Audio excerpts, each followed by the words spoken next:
Okay, మరి అంత బాగుందనేసి అయితే చెప్పలే నేను. ఓకే అంతే. ఇది అసలు డిజాస్టర్ కంటే పెద్ద డిజాస్టర్. జనాలు అనుకోవడం అయితే హిట్ 3 బ్లాక్ బస్టర్ అంటున్నారండి. సో ఈ రెట్రో సినిమా అడ్డగోలుగా అట్టర్ప్లాప్ అయిపోయింది. ఆ అమ్మాయి వచ్చిన కొన్ని సీన్స్ బాగున్నాయి, మిగిలిన కూడా ఇరిటేషన్ తెప్పించేసింది. ఏముంటది బాసు, ఈడేమో ఫైటింగ్లు చేస్తాను అంటాడు, ఆ అమ్మాయి ఏమో ఏడుస్తా నువ్వు ఫైటింగ్లకి వెళ్ళదు, ఆడిని కొట్టవద్దు, మంచిగా ఉండి అంటది. ఏం చెప్పాలి, ఎన్ని సినిమాల్లో చూడలేదు అది. లక్కీ భాస్కర్లో ఓల్డ్ సినిమాలు తెలిసిందే కదా, అట్టర్ ప్లాప్. ఈ సినిమాతో సూర్య అన్న మంచి ప్లాప్ మూట కట్టుకున్నాడు అన్నమాట. అది ఎప్పుడు పటాపంచలే ఇటుదారులకు పోతాడు నాకు తెలీదు. సో ఆయన మంచి స్క్రిప్ట్ ఎంచుకొని వస్తే తప్ప.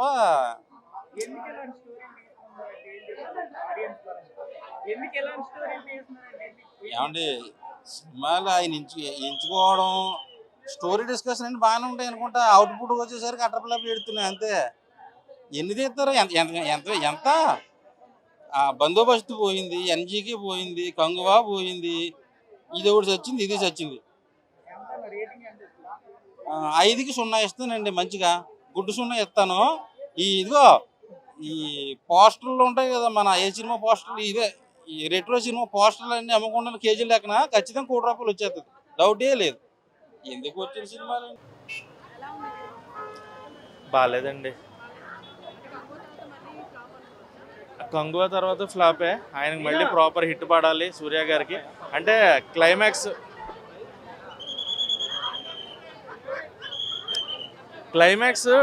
ఒక 20 నిమిషాల ముందే డోర్లు ఓపెన్ చేసి పెట్టేశారు థియేటర్. అయిపోయిందేమో అనుకుని ఎప్పుడెప్పుడు వెళ్ళిపోదామో బయటకని చూస్తున్నాను, ఎంతకీ అవ్వట్లేదు. ఏం జరుగుతుంది అనేది కూడా అర్థం కావట్లేదు. మామూలుగా కాదు, రబ్బర్ బ్యాండ్ని తెగేదాకా సాగినా కూడా తెక్కకుండా ఇంకా సాగుతూనే ఉందన్నమాట. అంత లాగ్ అనిపించింది.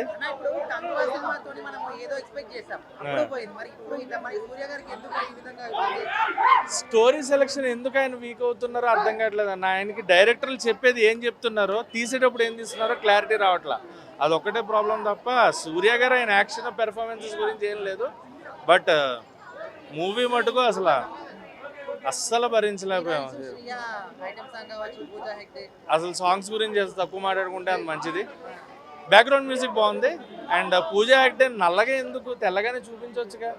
అంత నల్లగా వేసి చూపించాల్సిన అవసరం అయితే ఏం లేదు. ఆమెను ఉన్న రంగును తీసేసి డీగ్లామర్ చేయాల్సిన ఇంపార్టెన్స్ ఉంటే చేసినా ఓకే, అంత ఇంపార్టెన్స్ కూడా నాకేం కనిపించలేదు. అలా డీగ్లామరైజ్డ్గా చూపించడానికి ఎందుకంత అవసరం ఏంటి అనేది ఒకటి. అండ్ గోల్డ్ ఫిష్ అన్నారు చివరిదాకా. ఆ చివరికి వచ్చినప్పుడు ఒకటే ఫిష్ బతికిందంట, మిగతా ఫిష్లన్నీ చచ్చిపోయాయి అన్నారు. మరి ఆ ఫిష్లు చచ్చిపోవడం ఏంటో, ఆ ఫిష్లు ఏంటో, ఆ గోల ఏంటో, దాన్ని మళ్ళీ ఊరికి తీసుకెళ్ళి అదేదో కలేజా సినిమాలో దేవుడు అన్నట్టుగా దేవుడిని చేశారు సూర్య గారిని, త్రిశూలం అని చెప్పి. ఏది కృష్ణుడు అంశకి లింక్ పెట్టారనమాట. మన కృష్ణుడు ఎన్నోసారి పుడితే అన్నట్టుగా అదొక కథను సృష్టించి ఆ కృష్ణుడు అవతారం అన్నట్టు.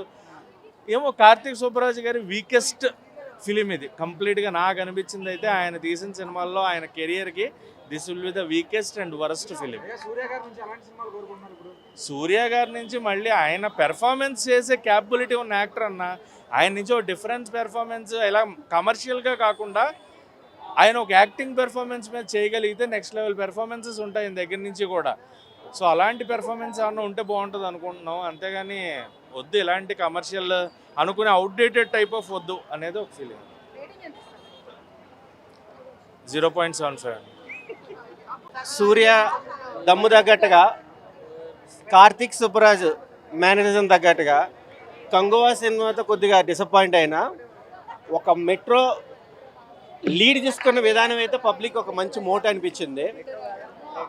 రెట్రో ఈ రెట్రో అనేది నవ్వటం అనేది ఎంత మంచి, ఆ నవ్వులో ఉన్న పజిల్ ఏంటి అనేది కార్తీక్ సుబ్బరాజు బాగా ప్రదర్శన చేశారు. అన్ని క్వశ్చన్లను రివీల్ చేయకూడదు. సెంటిమెంట్ కానీ, కెమిస్ట్రీ కానీ, ఫోటోగ్రఫీ కానీ తమిళ ఫ్లేవరే కాకుండా మన టాలీవుడ్కి కూడా మంచి కాన్సెప్ట్ అయిన సబ్జెక్ట్ వాచింగ్ అవసరం. అంటే యాక్చువల్గా ఆయన జనరల్గా ఎన్నో వేరియేషన్స్ చూన్ చేస్తారు. దీంట్లో ఏంటంటే సింగిల్ పర్సన్ అయినా సరే డబుల్ షేడ్స్లలో ఒక మంచి బూస్టప్ మూవీ అనేది ప్రజెంటేషన్ చేశారు. అది ప్యారలల్గా వచ్చేదే కానీ అదే వర్గర్గా ఏం లేదు, వాచబుల్ మూవీ. ఓకే, మరి అంత బాగుందనేసి అయితే చెప్పలేదు నేను. ఓకే అంతే. ఇది అసలు డిజాస్టర్ కంటే పెద్ద డిజాస్టర్. జనాలు అనుకోవడం అయితే హిట్ 3 బ్లాక్ బస్టర్ అంటున్నారండి. సో ఈ రెట్రో సినిమా అడ్డగోలుగా అట్టర్ప్లాప్ అయిపోయింది. ఆ అమ్మాయి వచ్చిన కొన్ని సీన్స్ బాగున్నాయి, మిగిలిన కూడా ఇరిటేషన్ తెప్పించేసింది. ఏముంటది బాసు, ఈడేమో ఫైటింగ్లు చేస్తాను అంటాడు, ఆ అమ్మాయి ఏమో ఏడుస్తా నువ్వు ఫైటింగ్లకి వెళ్ళదు, ఆయన కొట్టద్దు, మంచిగా ఉండి అంటది. ఏం చెప్పాలి, ఎన్ని సినిమాల్లో చూడలేదు అది. లక్కీ భాస్కర్లో ఓల్డ్ సినిమాలు నీకు తెలిసిందే కదా, అట్టర్ ప్లాప్. ఈ సినిమాతో సూర్య అన్న మంచి ప్లాప్ మూట కట్టుకున్నాడు అన్నమాట. అది ఎప్పుడు పటాపంచలే ఇటుదారులకు పోతాడు నాకు తెలీదు. సో ఆయన మంచి స్క్రిప్ట్ ఎంచుకొని వస్తే తప్ప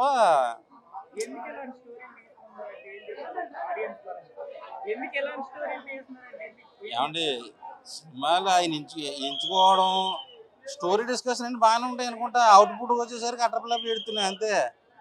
ఎన్ని తీస్తారు, ఎంత బందోబస్తు పోయింది, ఎన్జీకి పోయింది, కంగువా పోయింది, ఇది ఒకటి చచ్చింది, ఇది చచ్చింది.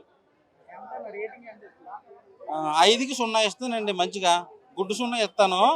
ఇదిగో ఈ పోస్టర్లు ఉంటాయి కదా, మన ఏ సినిమా పోస్టర్లు, ఇదే ఈ రెట్రో సినిమా పోస్టర్లు అన్ని అమ్మకుండా కేజీలు లెక్కన ఖచ్చితంగా ₹1 వచ్చేస్తుంది, డౌటే లేదు. ఎందుకు వచ్చిన సినిమాలు బాగాలేదండి. కంగువ తర్వాత ఫ్లాపే, ఆయనకి మళ్ళీ ప్రాపర్ హిట్ పడాలి సూర్య గారికి. అంటే క్లైమాక్స్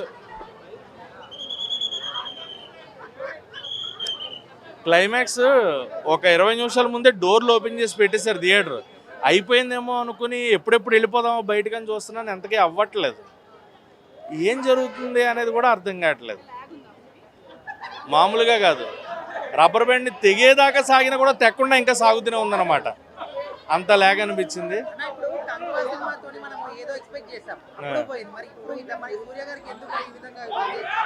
స్టోరీ సెలక్షన్ ఎందుకు ఆయన వీక్ అవుతున్నారో అర్థం కావట్లేదు అన్న. ఆయనకి డైరెక్టర్లు చెప్పేది ఏం చెప్తున్నారో, తీసేటప్పుడు ఏం తీస్తున్నారో క్లారిటీ రావట్లా. అదొక్కటే ప్రాబ్లం తప్ప సూర్య గారు ఆయన యాక్షన్ పెర్ఫార్మెన్సెస్ గురించి ఏం లేదు. బట్ మూవీ మటుకు అస్సలు భరించలేకపోయాం. అసలు సాంగ్స్ గురించి తక్కువ మాట్లాడుకుంటే అంత మంచిది. బ్యాక్గ్రౌండ్ మ్యూజిక్ బాగుంది. అండ్ పూజ యాక్ట్ నల్లగా ఎందుకు, తెల్లగానే చూపించవచ్చుగా. అంత నల్లగా వేసి చూపించాల్సిన అవసరం అయితే ఏం లేదు. ఆమెను ఉన్న రంగును తీసేసి డీగ్లామర్ చేయాల్సిన ఇంపార్టెన్స్ ఉంటే చేసినా ఓకే, అంత ఇంపార్టెన్స్ కూడా నాకేం కనిపించలేదు. అలా డీగ్లామరైజ్డ్గా చూపించడానికి ఎందుకంత అవసరం ఏంటి అనేది ఒకటి. అండ్ గోల్డ్ ఫిష్ అన్నారు చివరిదాకా. ఆ చివరికి వచ్చినప్పుడు ఒకటే ఫిష్ బతికిందంట, మిగతా ఫిష్లన్నీ చచ్చిపోయాయి అన్నారు. మరి ఆ ఫిష్లు చచ్చిపోవడం ఏంటో, ఆ ఫిష్లు ఏంటో, ఆ గోల ఏంటో, దాన్ని మళ్ళీ ఊరికి తీసుకెళ్ళి అదేదో కలేజా సినిమాలో దేవుడు అన్నట్టుగా దేవుడిని చేశారు సూర్య గారిని, త్రిశూలం అని చెప్పి. ఏది కృష్ణుడు అంశకి లింక్ పెట్టారనమాట. మన కృష్ణుడు 8వసారి పుడితే అది అన్నట్టుగా అదొక కథను సృష్టించి ఆ కృష్ణుడు అవతారం అన్నట్టు. ఏమో కార్తీక్ సుబ్బరాజు గారి వీకెస్ట్ ఫిలిం ఇది కంప్లీట్గా నాకు అనిపించింది. అయితే ఆయన తీసిన సినిమాల్లో ఆయన కెరియర్కి this will be the weakest and worst film. Surya గారి నుంచి మళ్ళీ ఆయన పెర్ఫార్మెన్స్ చేసే క్యాపబిలిటీ ఉన్న యాక్టర్ అన్న. ఆయన నుంచి ఒక డిఫరెన్స్ పెర్ఫార్మెన్స్, ఇలా కమర్షియల్గా కాకుండా ఆయన ఒక యాక్టింగ్ పెర్ఫార్మెన్స్ మీద చేయగలిగితే నెక్స్ట్ లెవెల్ పెర్ఫార్మెన్సెస్ ఉంటాయి ఆయన దగ్గర నుంచి కూడా. సో అలాంటి పెర్ఫార్మెన్స్ ఏమన్నా ఉంటే బాగుంటుంది అనుకుంటున్నాం. అంతేగాని వద్దు ఇలాంటి కమర్షియల్ అనుకునే అవుట్డేటెడ్ టైప్ ఆఫ్ వద్దు అనేది ఒక ఫీలింగ్. 0.75. సూర్య దమ్ము తగ్గట్టుగా, కార్తీక్ సుబ్బరాజు మేనరిజం తగ్గట్టుగా, కంగువా సినిమాతో కొద్దిగా డిసప్పాయింట్ అయినా ఒక మెట్రో లీడ్ తీసుకున్న విధానం అయితే పబ్లిక్ ఒక మంచి మోట్ అనిపించింది. రెట్రో ఈ రెట్రో అనేది నవ్వటం అనేది ఎంత మంచి, ఆ నవ్వులో ఉన్న పజిల్ ఏంటి అనేది కార్తీక్ సుబ్బరాజు బాగా ప్రదర్శన చేశారు. అన్ని కిస్టులను రివీల్ చేయకూడదు. సెంటిమెంట్ కానీ, కెమిస్ట్రీ కానీ, ఫోటోగ్రఫీ కానీ, తమిళ ఫ్లేవరే కాకుండా మన టాలీవుడ్కి కూడా మంచి కాన్సెప్ట్ అయిన సబ్జెక్ట్ వాచింగ్. అవసరం అంటే యాక్చువల్గా ఆయన జనరల్గా ఎన్నో వేరియేషన్స్ చూన్ చేస్తారు. దీంట్లో ఏంటంటే సింగిల్ పర్సన్ అయినా సరే డబుల్ షేడ్స్లలో ఒక మంచి బూస్టప్ మూవీ అనేది ప్రజెంటేషన్ చేశారు. అది ప్యారలల్గా వచ్చేదే కానీ అదే వర్గర్గా ఏం లేదు, వాచబుల్ మూవీ.